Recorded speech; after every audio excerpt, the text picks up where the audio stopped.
Okay, guys. Hey, thanks for joining in. I'd like to thank Chris Sarkowski. He's the offensive line coach at Princeton. He's moderating all this, and he's helping us out, and couldn't do it without him. I can barely get my computer to work, and much less moderate it and all that. So thanks a lot, Chris. Hey, here we go. A couple things before I get started. When I retired, people say, I'm going to play a lot of golf. I'm going to do this. I'm going to do that. I said, when I retired, I'm going to share everything I know that I learned from some great coaches over the years. That's what we're doing. So then I got on Twitter and I started putting all my stuff on Twitter, right? But then the issue is I couldn't expand it enough. So I found this Patreon thing where I can write these more lengthy posts. I can do video posts. I can write them out. I can do all sorts of things. And many of you are my Patreon followers today, all right? I opened this up to everyone as like a free clinic because my all pros are getting something special coming up next week. I'm just about done recording my 6-man protection course, which you get for free. It's on CoachTube. It costs $49, but my all pros get it for free. If you're in the flock level, you can upgrade. You can get it for free. All right, and what that is 6-man protection, how you change slide, gap, man, and meld them into one protection, pick up all the blitzes, pick up all the twists. It's an inclusive, extensive thing on 6-man protection, and it's a real thing, what real NFL teams do, all right? So this is the All-Pro Clinic, and the All-Pros are getting the 6-man protection coming up in the week or so. Okay, so this is what I'm going to do today. This is my first meeting we would have when the players come back, and I would have them all in there, the entire offense, and I would talk about the run game. And I wouldn't really talk about one very specific play, but I would talk to them about the concept of the running game, right? And I would say that the running game, and I'm going to share that with you now. Some of you are going to know most of this stuff, but it is a way to organize it and a way to give it to the players. So I said that the run game are basically all runs. I would say that 99% of all running plays are in 3 categories. They're either zone, they're gap, or they're man. And man can be a combination of zone and gap, right? And I would say it starts out this way. And there's basically 4 types of zone plays, right? There's an inside zone. There's a mid zone, there's a wide zone, and there's an outside zone. And this is how I taught the zone play, all right? Here we go. We have a blocker, we have a defender, we have a runner. That runner can be anywhere. The theory of zone blocking is I put my head over here to the same side that that back is running. And if I capture the outside half, then the ball carrier stays out there. If the defender crosses that path, then right when he gets to the heels of the blocker, he cuts up. Everything you need to know about zone blocking is that. Whether it's an inside zone, a mid zone, a wide zone, or an outside zone. So how does this all tie together? I would say to the players, and I'm saying to you now, all right? I'd say, okay, let me draw a formation up here, all right? I'm just going to put a simple half line, all right? Right, like that. I'll put the backside in there too for you. All right. And if the back ran at the guard like that, that would be an inside zone. Now, an inside zone when the back's in the gun ends up going over the center. So these players here are the guys that are doing that outside head Oklahoma drill. All right. That's an inside zone. If the back was to run at the tackle, that would be a mid zone. If the back would run at the tight end, that would be a wide zone. If the back would run outside, that would be an outside zone. We all know that, especially if you're coaches, right? But I get these players, honest to God, who literally, these are college players now, and I've met with several of them who basically don't know when I watch the film with them if the play run was a block their guy, you know? And it's crazy to me. So then when I teach these guys, I would say, okay, now all these have different techniques at the point of attack. They all have techniques at the point of attack. So if I were to run an inside zone, I would call his technique, the guy blocking, as a drive block. All right? And a drive block would tell me that I'm putting my head 2 inches past the middle, and I'm taking my second step, and it's just going just past the inside foot of the defender. That's if he's head up. If the guy's outside, and I'm going to post this week, some shots of it. I did a little bit on Twitter this week of a 2-step start drill with Ethan Yang. All right, if the guy's outside, that second step still aims just past the inside foot. It doesn't go all the way out there, but you block on the angle. When do you stay square? When you block on the angle? When the guy's head up, you stay square. I don't care where, if the ball's outside. I don't care where the ball's going. If the guy's head up on you, stay square. Get position and knock him north. If the guy's off of you and your zone blocking outside, I have to block him on an angle. If I stay square and the guy's outside, he penetrates, right? So my second step goes just past the inside foot, right? On a mid zone, I use a technique which is called an angle block, right? And on the angle block, I am going to take my head and put it across in front and press. But as that back's running at me over here like I'm the tackle, I'm going to put my head in front, but my power behind. And the back is going to stay on my feet, and he's probably going to cut up. That's a mid zone. What if it's a wide zone? Well, that's a reach block. What's different about an angle block and a reach block? On a reach block, I take my second step and it goes down the middle of the defender. And I aim for the outside breastplate. And I try to knock him north if he's head up on me. If he's wide, I turn. If he's too wide, I can't reach a guy. If a guy's too wide, I just block him on the angle like that with my head in front and power behind. So a wide defender on a wide zone play becomes a mid-zone technique for the front side tackle. Okay, here we go. What's the last one? An outside zone is a reach block. And I get a lot of pushback. What's the difference between a wide zone and an outside zone? Well, Howard Mudd, Indianapolis Colts, outside zone, stretch and run way outside. We try to hook the guys, right? On a wide zone, Alex Gibbs, we give the illusion that we're trying to hook them. We get the back to move, and we take the inside catch hand, and we twist them and throw them and drive them. So, on the reach block, the landmark, I'm sorry, this is a hook block. Did I say reach? I said hook, right? Hook. On the hook block, I go for the outside shoulder of the guy. So I would take the runners, I would take the linemen, I'd bring them all together, and I'd say that on a zone play, you read the guy at the point of your course, and you press that guy, and if the head is outside, you stay there. If the head's not outside, then you stutter until it passes you by, and if color starts crossing your face, then you make those cuts north. But you don't take the ball and wind it all the way back. I'm not talking about predetermined cutback play. That would be a special play. Okay, so that's the zone plays. All right, let me go to the next category. The next category would be gaps. And like I said, 90-some% of all plays are going to fall into one of these categories. Good. Gap plays. What kind of gap plays are there? I say duo, power, counter, trap. All right?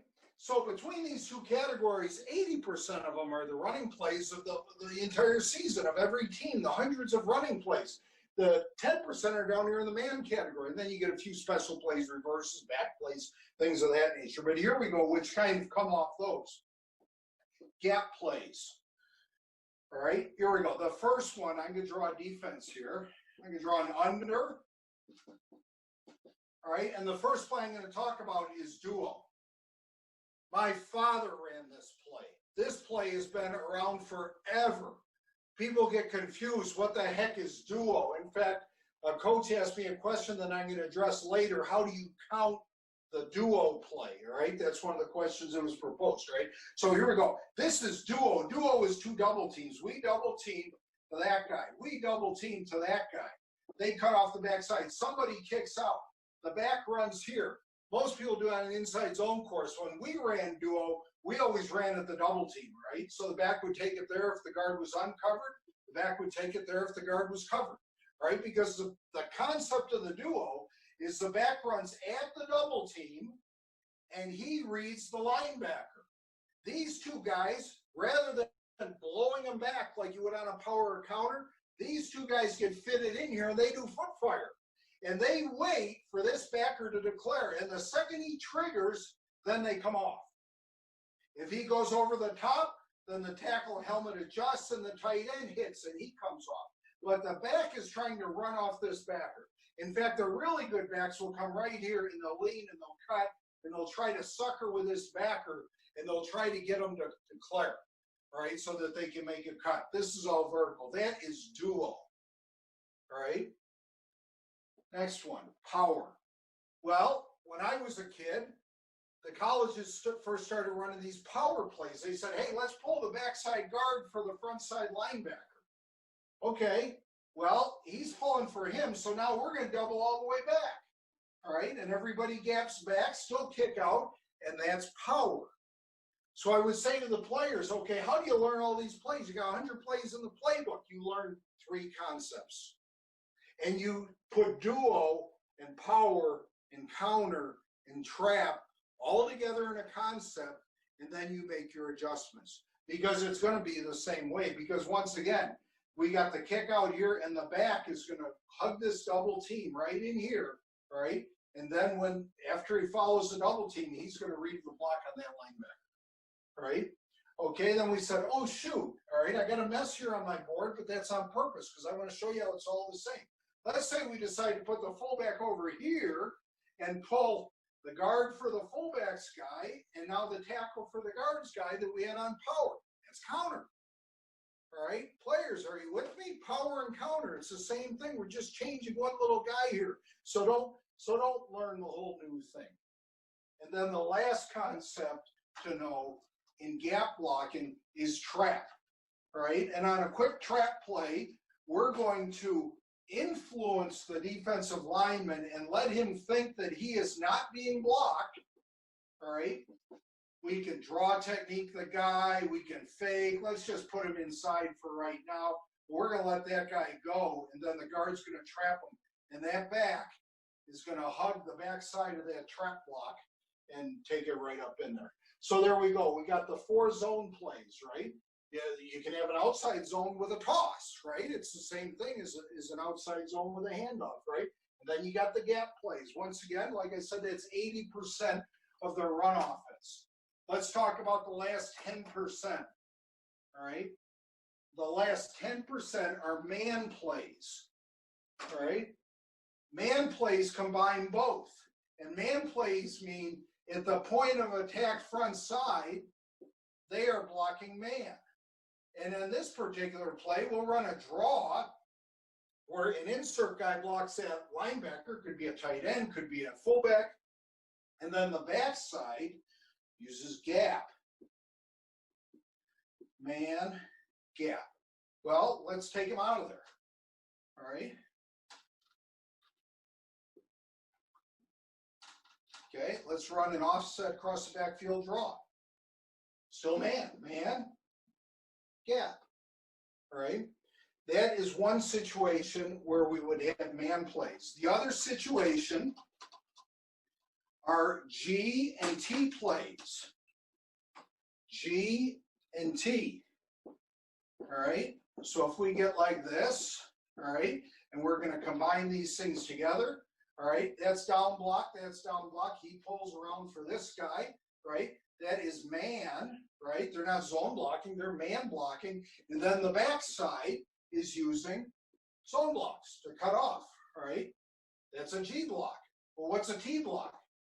Okay, a T block, all right? Right here, I'll stay with the under. A T block is the tackle pulls first, and now the guard pulls, and then they go. So you got G's and T's, gaps, you got duo, you got power, you got counter, you got trap. Zones, you got inside zone, you got mid zone, you got wide zone, you got outside zone. So that is basically the concept of an entire run game, the architecture of how it goes. Now you change all the formations and the calls, and you got 16 different ways to run an inside zone play, but basically for the blockers and the runner, it's the same. Yep. I'll answer the one question that a guy sent me this morning. He said on duo, go over the count the center blocks number 3 from the backside. That's absolutely correct, Coach. He says, well, what if it's number 3 is a defensive lineman? Well, let me show you how the center counts on duo. All right, and then I'll give you the one front, which I'm sure is the one that you're wondering about. All right, on duo, the center always makes his IDs counting from the backside, and he identifies the third guy. So it would be 1, 2, 3, right? And he would say right here, however he says it, he would make his call to that guy right there, and he would bring the front side guard with him.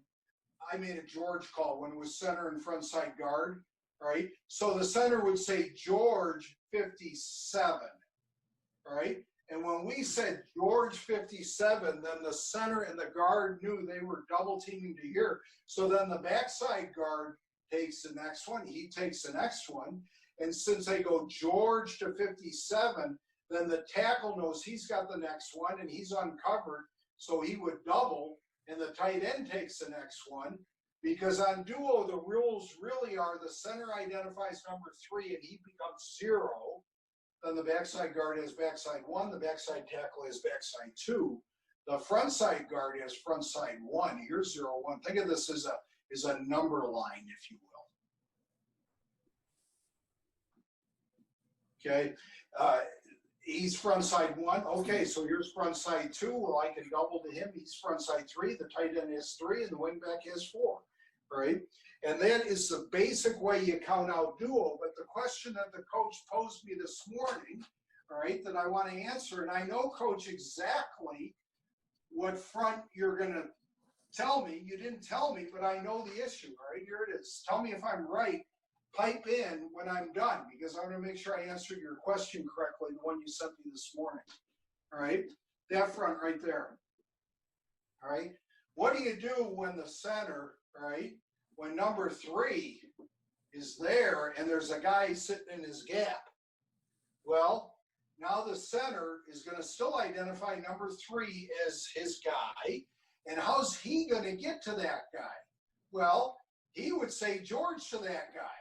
Well, that don't make sense because he's covered, right? So the center would say George to this guy. The center and front side guard would work to him, and the guard would say, no. Tag, tackle, and guard. And that's how they would make the call to take it off of that. The coach, I'm sure you're on, the one that asked me the question, is that the front that you were wondering about? Coach, that was the front. If I understand you correctly, the center's not saying George to 57 and then the guard trumps it, or is that what happens? What's the order? That is how we start out. We say George to 57 to that guy because that's the way that it makes sense. You know, we start out that way, but then as we start to go, then the center just skips a step and says, "Hey, tag to 57." You know, after you get it. The other one that kind of throws you off there, Coach, all right, when you said, well, what if number 3 is a defensive tackle like this? Is that one a concern? Yes, this sir. would still be the same thing. The center would still make a call and say, okay, 97's Mike, as stupid as that sounds, all right? 97's Mike means he's got 1, he's got 2, he's got 0, 1, 2. Here's my number line. 0, -1, -2, 1, 2, 3, 4. All right? My number line on duo. So he's got 0, -1, -2. This guard has front side 1 past 0. Well, I'm uncovered, so I can double team. So I can say tag to that guy. He's got front side 2, right? He's got 0, 0, 1, 2, 3. He's got 3, all right? And then he's got 4. Coach, it sounds like when they say we're going to George to a particular number or tang to a particular number, it's that communication that gets the front side tackle and tight end and even wing, who are so far away from the ID, gets them on the same page. Is that correct? Yes, and it's kind of the way I teach it. The very first day in spring, I would teach us. We would go out in a walkthrough because we run duo against unbalanced line, overloaded lines, every weird thing known to mankind, because it's simple, it's a count. It's the only play I would run against all those weird formations, you know what I mean? Because it's simple. And we would break the huddle, and I'd have them just mill around, and I'd say, stop, center, count 3 guys from the left. Okay? 1, 2, 3. Okay, there we go. Mike's 57, 92, 88, whoever he is, right? Mike's that guy. Okay? Guards, point. Ones, tackles, point. Twos, tight ends. Okay, good. Here we go. All right? Defense, move around, ready, move, stop.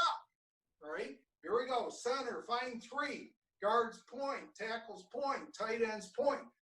And that's kind of how we taught it. And it was a very simple way to be able to pick up every damn defense known to mankind. Appreciate it, Coach. Okay, great. Yeah, looks like you're at work. Yeah, they let us back in the office this week, so working out with the kids. Some of us actually have to work, huh? Okay, Chris, you got a question? Yeah, Coach Carducci, if you want to unmute yourself, you can go ahead. I just was wondering, what were some of the common problems that you have faced when running the outside zone play? Outside zone. I ran outside zone. Well, I always had outside zone because a G scheme is really an outside zone. It's not a wide zone, right? That's why the Alex Gibbs people, you didn't see them run a lot of G schemes because it kind of melds the wide zone, the outside zone kind of meld together. But the problem on the outside zone, I'll give you a history lesson, right? Here we go. Back in the 1980s, the Bengals were going to the Super Bowl. I used to come watch the Bengals practice all the time. They ran the inside zone and the outside zone. They ran those 2 plays. Ickey Woods, James Brooks, that's the 2 plays they ran, broke all kinds of rushing records. And Boomer would look, okay, if the defense was leveraged outside, he would call the inside zone. And if the defense was leveraged down inside, he would call the outside zone. It was no huddle. That's why they were doing no huddle, so that he could read it and see which way the defense was kicked and run the appropriate play, right? So the problem with the outside zone, right, is when they play everybody really wide. So what did Alex Gibbs do? The next part in the history lesson was Alex Gibbs comes along, right? He's at Denver and all that kind of stuff. And he says, you know what? When we come up to the line of scrimmage, we're going to take a look. If that defensive end's in a 7 technique inside on the tight end, everyone on our offense knows that that back is going to run wide. And when we come up to the line of scrimmage and we see that that defensive end or the Sam linebacker is outside leverage on the tight end, everybody's going to know that that back's going to run at the tight end and then cut up and make the 1 cut. Now, that's kind of why I'm retired, because Alex, who was a tremendous coach, and I really like him, and he does a lot of clinics, but they never tell you that one. They never tell you that tip, that it was a pre-snap read based on the alignment of the guy in the tight end, whether it became an actual outside zone or a wide stretch and cut-up zone. So if you want to stop outside zone, put them wide. That's what you do. Well, you mentioned it earlier, Coach. If you're running a wide zone play and you got a wide defensive end, you talked about head in front, power behind. Can you just kind of talk through that technique a little bit more in case if you are running it into an unideal look? Yeah. It's my favorite block in football. Howard Mudd invented it, right? And what happens, it's blocking on an angle, all right? And I'm going to draw it right here, and I'm going to say it's the offensive tackle, and I'm going to talk about the offensive tackle on a mid-zone play, right? Now, it could be the tight end on a wide zone, or it could be the tackle to the open side on a wide zone. It's in those situations, it's the same thing. So what happens is that the back runs here, right? And the tackle takes a bucket, and he goes to put his head in front of the guy, all right? And as his head is in front of the guy, he actually uses the power of his inside hand to drive him out. The problem is if the tackle goes right down the middle of the guy or the tackle goes for the inside number when the back runs like this guy just 2 gaps and scrunches a hole and there's nowhere to go. How many times does the tackles go out on that end on either a mid-zone or a wide zone play and they just get stuffed by the end guy on the line of scrimmage? That's because they didn't influence them with their head. If they go to put their head on the outside, the guy's going to move. And when he goes to move, then the tackle's going to push him out, right? If he doesn't move, the back's going to run outside. We call that a take it read. If the tackle goes out and blocks the defensive end with his head outside and the guy two gaps and you get stuck, the back bounce, go right now. And the defensive end can't get off the offensive tackle quick enough. And if he does, then he'll run out of there and then he makes a shallow cut up inside of him. Right? So that is head in front, power behind. That is my favorite run block in football. It's what we did forever. My tackles had been good. Willie Anderson and Whitworth and Levi Jones and Stacey Andrews, all those guys. My tackles were great because of this. We had Willie Anderson and Corey Dillon, and I used to say, Corey, go run behind Willie Anderson. Go for his outside leg. Willie, you put your head outside. If you keep it there, the back's going to run outside. If he moves, just push him out and the ball goes up inside. It was kind of that simple. Head in front, power behind on a mid-zone or a wide zone. It's better than going lateral trying to reach the guy and get knocked in the backfield. I know that. Coach, Yeah. Can you talk a little bit about the hand placement on some of the outside zone and the takeoff? The hand placement. I know you're a big independent hand guy, but can you talk a little bit about the outside hand, where that placement's going, and kind of where that backside hand's aiming through? If there's maybe some guys are going to the breastplate. I know some guys talk about that like almost that love handle, that backside love handle, and going through the breastplate. Yeah, let me start first with a little story. Right, I was in Dallas and I'm teaching the pass pro.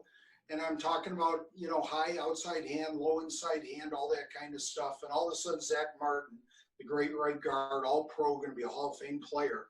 He said to me, "Hey, coach," in the meeting, and I got a question. Of course, I'm nervous. He's a great player. He said, "You do that high hand, low hand stuff on run blocks too?"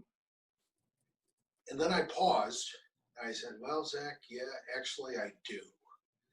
And he said, "Great, because I've always done that, and nobody's ever told me that before." Think about it. If I'm the center and I'm trying to drive block a nose guard who's shaded over there, and if I shoot both hands inside on his chest the way we've taught forever, that nose guard's going to penetrate. I can't stop him. Same thing if I'm the guard and I'm trying to reach the guy or even block on an inside zone. If I go shoot too hard inside like this, he's going to leverage me up the front. So the same theory, I came to it later after the pass protection things, put that outside hand like this in the pass pro. In the run game, I do the same thing. The direction I'm going in the run game is the high hand.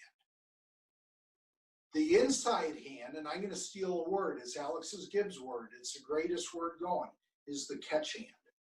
Right? So if I'm going to reach block on the wide zone, which is your question, I take and I aim for the outside number and I put my hand up in the outside shoulder. But the important thing is I take my inside hand and I shoot it and I catch the inside of the chest. I don't put my hand on a reach block down the middle of the guy. If I put my hand down the middle of the guy and the back cuts up inside on a wide zone, he makes a tackle. So what those wide zone teams do is they put the head outside, right, with the hand high and out there, but the inside hand lags behind and is the catch hand on the chest plate, so that when the guy moves and the back wants to cut up inside, they can twist that inside hand and the ball goes there and he doesn't fall off the tackle. But until I learned that for years, I would always say, hey, if the guy falls off your block as a back cut up inside, don't worry about it, right? Because you go get outside pressure on the guy, let him stretch, let the back cut, and then do the best you can to finish him if he goes inside. I didn't know the catch hand, and I wish I had. But that was one of those secrets that they never really told at the Cool Clinic, you know what I mean, the catch hand. There's a few things on that wide zone play that I learned when I went to Dallas that I was like, I'll be damned, son of a bitch. That's how they do it. Yeah, the catch hand. Does that answer your question? Does that go for the same for the outside zone as well? The outside zone's a hook block, right? And I would only run the outside zone myself when I know the leverage is inside and I'm almost down blocking on the guys. So then I can stick my inside hand down the middle and have a high outside hand, and I almost hit down with my outside hand and put them onto my inside hand. The same thing the tackle does on the wide rush, you know, when he comes, you know, the club, if you know anything about me, I teach this club with the tackles, you know, in the pass protection. And they really, it's a forceful thing where you put the guy onto your inside hand. So I would do the same thing with the hands there. But that catch hand is everything. The other thing with the hands that I know is important is this, that when I was younger, in the run game, we would teach blocking where guys would step and they'd cock the guns, you know, and they'd have the hands back at and believe me, I with great defenders, right, get your hands on that guy in the run blocks as fast as you can. And when I go out to block a guy, I worked with a tight end from Dayton last year who got drafted, a pretty good kid, and he went down the Senior Bowl and he did a reach drill. He blocked the shit out of the guy because when he went to the guy, instead of cocking his arms and then punching at the last second like that, you just go with your hands and you shoot your hands right on the guy as you're getting close. The hands make contact first, for sure. Most guys that I work with when they come out of college and get ready for the pros and all that stuff, they're so head heavy in their blocks, right? Well, these guys are too good. They're good athletes. You know, you really have to block with your hands out in front, and you make contact with your hands, and then your helmet makes contact. Coach, I just wondered if you could go through your talking in terms of a down block on a pin and pull or a G scheme. Yeah. Just how you fit those with your eyes, your feet, your hands, kind of basics of how you're fitting all that stuff. Great. I love to talk about the down block, right? And the reason why is because in my mind, there are two different down blocks. There's a down block where he blocks down and he blocks down. And then there's a down block where he blocks down and he pulls. That to me are two different down blocks, right? Because on this one, when he blocks down, that guy's going to close a little bit, right? Now, the first thing we do, and this goes back to like 1980, Dick Anderson taught me when I was his GA at Penn State, right? The first thing you do is you look to see, is the guy a reader or a penetrator, right? I look at his stance, I look at his alignment, I look at his personality, I look at how much weight he has on his hand, all those kind of things. If I think the guy's a penetrator, then I will take a lead step and I will aim right at the, you know, the via the neck or the ear hole, whatever you want to say, and I'll hit and drive him and try to take away the penetration as we go. Not as important in today's football if the quarterback is in the gun and you're running a stretch, because a little bit of penetration doesn't kill the play. But when you're under center, that kills the play, right? But let me talk about the pin and pull, like you said. And the guys on my Patreon, I posted something on the down block. You can go back maybe a month ago where I was showing Kyle Brady doing great down blocks. That's not his name. Who's Minnesota's tight end? Vikings? Kyle Rudolph. Kyle Rudolph, right? Kyle Brady. I'm about 20 years off there. Okay, here we go. The pin and pull right here. You know, when I was at Michigan as a graduate assistant, Jerry Hanlon told me, he said, you don't take a lead step on the down block. You don't turn. You don't aim at the via the neck. You take a gap step and you stay square on the down block. And I had come from Penn State, and we taught the lead step, aim at the via the neck, all that kind of stuff. And I was like, man, that's screwed up. I mean, if I take a gap step and I stay square and the guy penetrates on me, I can't get in front of the block, you know? After years of going through it, Hanlon was exactly right, right? When this guy pulls, right, you take a short gap step, a read step, a lateral step, and you read this character right here. Because really, when you block down on this kind of play, you want to work north and have your inside hand low in the middle and the outside hand high in the chest and pushing vertical as you're working your feet up and around the field, right? So this is a step, and you go, well, what if he does that? So I had to teach on the pin and pull down block. When you take the gap step, if he penetrates, don't bring your second step too soon now, all right? You take your read step, and if he pinches, you just throw your hands at the guy. Just throw your hands and lunge. Don't try to catch up with your feet. You'll be too late. You just throw your hands at the guy and lunge, and by then, the ball is outside you. And I did, like I said, I posted some clips of Rudolph doing them where he was a freaking clinic. The footwork was perfect. And if you guys who follow me on Patreon can go back and find those. I've got, I don't know, 120 posts now of all kinds of stuff, you know, clinics, film, video, captures that they're in the library, and they're there as long as you're on the team. So you can go back and find them all. Well, let me talk about the six-man protection that's coming up. I've been working months on this course, right? And it's, you know, I had one protection. It was man protection, a six-man protection. I only had one six-man protection. It was man, but we had all kinds of adjustments where you could turn it into slide, you could turn it into gap, you could turn it into all kinds of different things based on it.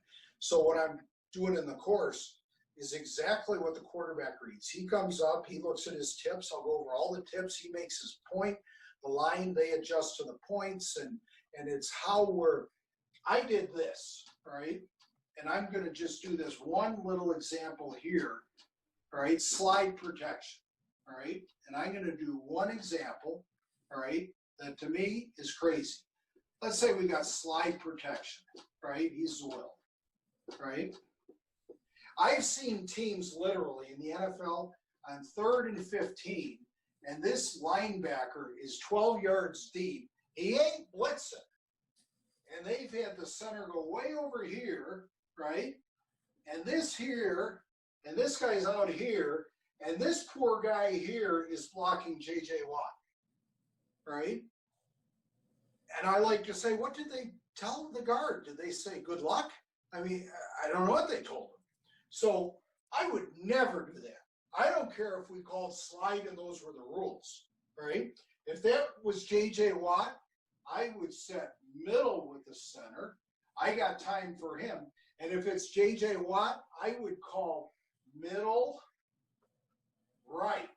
Even though it's a slide this way, meaning the center is set middle to check the linebacker. He's got time. He ain't coming anyways, right? Middle, and when the play's over, right, we would double team J.J. Watt. On a protection that slide that way, the center would end up double teaming that guy. So that course is going to go over all these calls about, okay, here's the great rusher. This is how you adjust it. How you adjust your six-man protections to block the guy where there's a mismatch. I'm sure you all got them. You got some kid who's not worth a damn, and he's got to block the best player in the conference this week. You know what I mean? Well, how do you do it? You just say, hey, you got a big game. Huh. No, you better figure out how you can be flexible enough in your rules with calls where you can shut down the good players. You shut down the good, that's Bill Belichick, right? That's what he does. They take away the best players. You take away the best players, and that's how you play football. Yeah, Coach Alexander, Mike Wilson. Oh, nice. You got the stadium in the background, the whole works. Yeah, well, that's just because I'm still in my dining room and it doesn't look as good on the other level. Okay. To create the illusion in recruiting. But I was curious. You talked in great detail on the front of both your wide zone and your outside zone about aiming points and hand placement. Can you talk about just at a surface level how on the back side of your wide zone are the coaching points all similar, or as I suspect you have different coaching points for what you're trying to accomplish back there? Okay, here we go.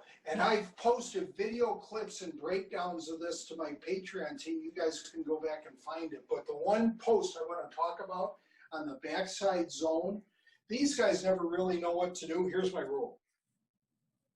If the ball's going wide, I'm not talking about inside zone. If the ball's going wider, all right, we are going to aim one-man pass.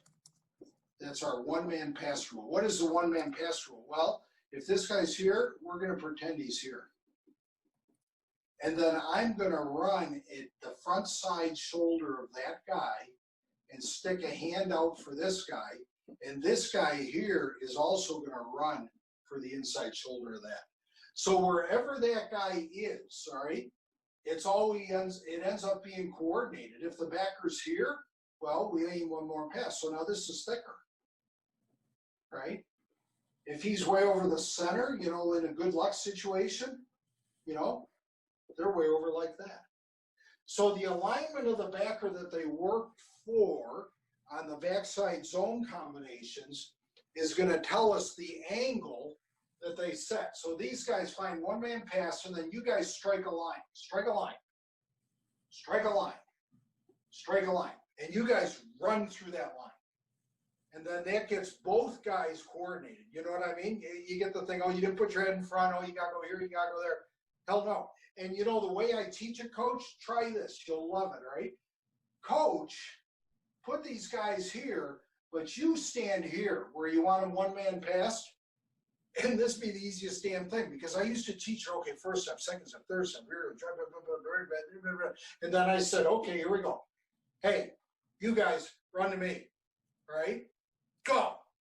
And it's perfect. It's unbelievable, right? I do so much now, even I do it with their pass sets to get them on the right angle. I get them there and I stand at the angle that I want them to set at, and I say, come to my voice. They come to your voice. You got that? That's the right angle. You know, and so there's value in that. Okay, that's one thing, one-man pass the linebacker. And then there's another post that I did a month ago. You guys can go back and look at it. It's called front flipper, side flipper, hand. What does front flipper, side flipper, hand mean? It means when I go to cut off a guy, play's going this way, and I go to cut off that guy, the most thing I have to be alert for is the pinch first. Right? So many guys, as they're worried about the backer, they'll get beat because their eyes are on the backer too much. We just find the one-man pass, we strike that angle, right? So what do? If I go to cut the guy, when I take my first step, I cock this arm right like this, and I get ready to, and if that guy slants, I front flipper and I drive on the guy. Well, what if he doesn't? What if he doesn't slant? Well, what if he stays here? Well, I go to front flipper and it becomes a side flipper, right? Well, what if he stays outside? Well, front flipper, side flipper, hand. And my back arm just takes this normal rotation where I'm able to put the right power on the guy based on what he does. Don't go to cut the guy off and cock your arms back and then he beats you inside because your hands are set wrong to begin with. Set your hands first to block the pinch, and then have it in a way that there's a natural coordination to work through if he hangs or loops. Great. Awesome. Thank you very much. Yeah. I have one more up, Coach, if you got time. Yeah. What time you got? It is 12:57 Eastern. Okay, we stopped at 1. Go ahead. Coach McCarthy, go ahead. Coach Alexander, James McCarthy, current college offensive lineman, aspiring coach. Just now when you were talking about six-man protection, you mentioned some adjustments to a great rusher. Is it possible that you could quickly touch on some great adjustments to a great run defender, possibly in the zone game? Decide if you want to run at him or run away. No, we would literally find the guys, all right, and game plan it.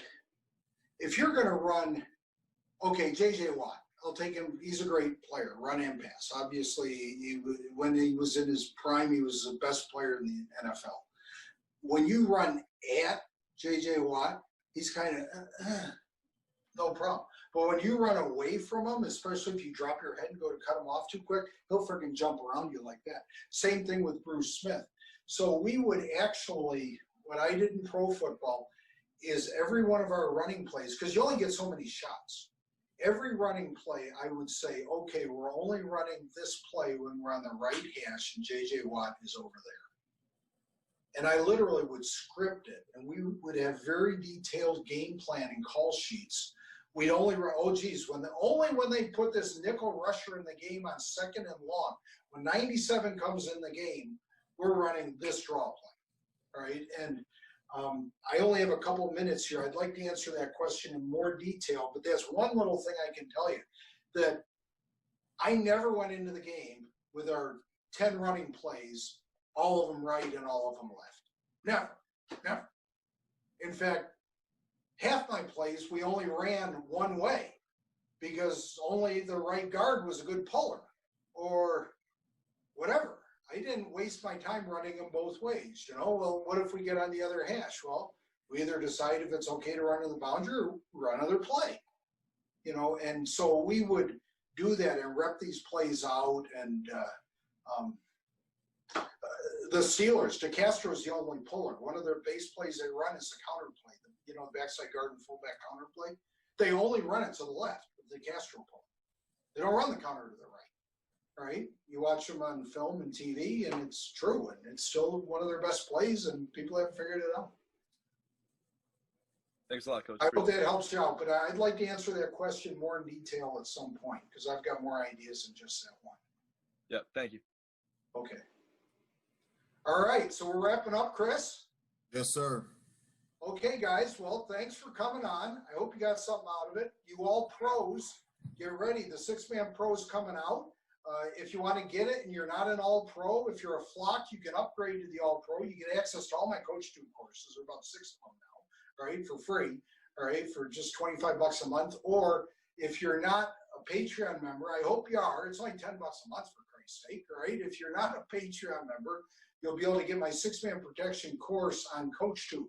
It's $49, so it's cheaper to sign up for Patreon. Okay. Thanks, guys.